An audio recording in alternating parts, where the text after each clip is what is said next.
E aí, tudo fantástico com você? Aqui é o professor Alex, você está no Fantástico Cursos e no episódio da série O que é Fantasia, onde eu vou explicar justamente o que é fantasia. No último vídeo, eu expliquei como o contexto histórico-cultural das últimas décadas do século XIX acabaram fomentando o surgimento do romance para crianças, já anunciando o cenário que daria forma à fantasia moderna. E esse é justamente o ponto desse vídeo de hoje. Aliás, esse vai ser um vídeo curto porque eu vou falar de um momento entre dois momentos da história da fantasia. Na verdade, é uma zona cinzenta, mas de fundamental importância, porque nela que se encontra a origem da fantasia moderna. E quando exatamente ocorreu esse período? Se eu pedir para você falar da timeline, da linha de tempo da literatura de fantasia, você vai lembrar provavelmente primeiro de Charles Perrault em 1697, depois dos irmãos Grimm na primeira metade do século XIX, na sequência do Hans Christian Andersen já na segunda metade do século XIX e também do romance para crianças, que a gente falou no último vídeo. E depois disso, depois de pensar um pouco, você vai lembrar do J.R.R. Tolkien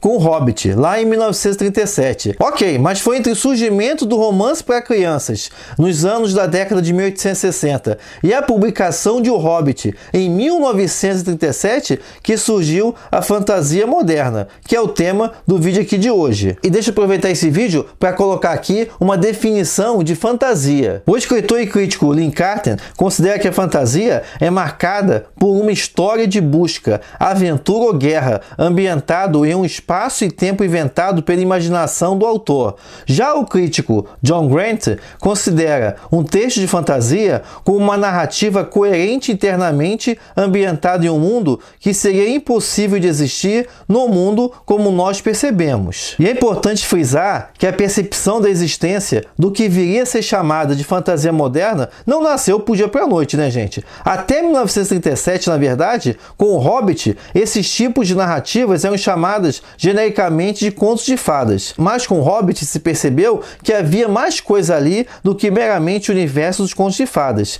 E, sendo um divisor de águas, o que aconteceu foi a busca de outras obras que traziam essa mesma estrutura representada no conceito do Lin Carter e do John Grant que eu acabei de falar. E nessa busca por obras que traziam a mesma estrutura que o J.R.R. Tolkien tinha usado no Hobbit, alguns autores e obras se destacam. Esse é o caso aqui, eu vou citar dois de fundamental importância para o estabelecimento da fantasia moderna, que foram o George MacDonald e o William Morris. No caso do George MacDonald, essa influência sobre a fantasia moderna já começa no romance chamado Phantastes, de 1858, que já utilizava o recurso do sonho para deslocar o personagem para o mundo da fantasia. Mas muito mais impactante para a fantasia moderna foi outro romance do MacDonald chamado The Princess and the Goblin, A Princesa e o Goblin, de 1872. Nesse sim a gente vai ver as aventuras da princesa Irene, que entra em conflito com goblins para a manutenção do seu lar. Já no caso do William Morris, um artista muito influente na Inglaterra vitoriana,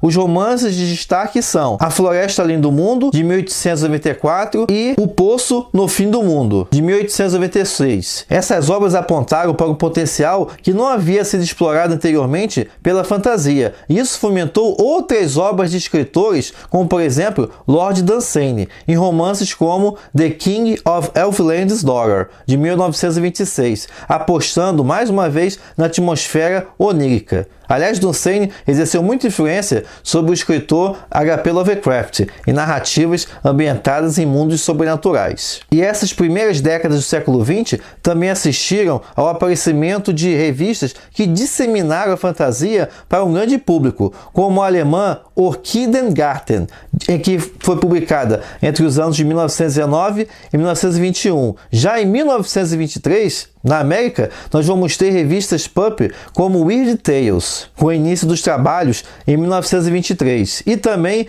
The Magazine of Fantasy Science Fiction, onde surgiu escritores de fantasia e ficção científica como Clark Ashton Smith, Ray Bradbury, o H.P. Lovecraft, que eu acabei de falar, e o Robert E. Howard. Esse último aí, criador do Bárbaro Conan, foi um grande propagador de um subgênero, vamos dizer assim, da fantasia chamada Sword and Sorcery, ou seja, espada e feitiçaria. E aí sim, chegando já na década de 20, é mais fácil de entender o contexto em que, no final da década de 30, surgiu o Hobbit do J.R.R. Tolkien. E como eu falei no início, esse vídeo é mais curto porque eu tinha que focar especificamente nesse momento de nascimento da fantasia moderna. E também não valeria a pena eu juntar esse pedaço com o próximo, que é o próximo vídeo, onde eu vou falar com mais detalhes do impacto da obra de grandes escritores como J.R.R. Tolkien, C.S. Lewis e também o Mervyn Peake.